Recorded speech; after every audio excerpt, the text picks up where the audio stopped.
తెలంగాణ ఉభయ సభలలో 2024-25 vote on account బడ్జెట్పై సోమవారం చర్చ సాగనుంది. ఉప ముఖ్యమంత్రి భట్టి విక్రమార్క దీనికి సమాధానమివ్వనున్నారు. ఉదయం సంతాప తీర్మానాల అనంతరం శాసనసభలో పొగాకు ఉత్పత్తి, సరఫరా నియంత్రణ, ప్రకటనల నిషేధన చట్ట సవరణకు సంబంధించిన బిల్లును సీఎం రేవంత్ రెడ్డి ప్రవేశపెడతారు. భట్టి 2023-24 అనుబంధ అంచనాల వ్యయాలపై తీర్మానం ప్రవేశపెడతారు. ఆ తర్వాత 2024-25 ఓట్ ఆన్ అకౌంట్ బడ్జెట్పై చర్చ జరుగుతుంది.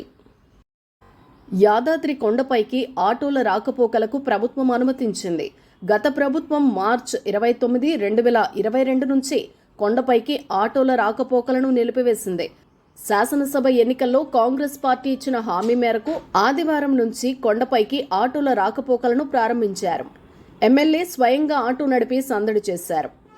పాత కనుమదారి నుంచి రోజుకు 100 ఆటోలను అనుమతిస్తామని పేర్కొన్నారు.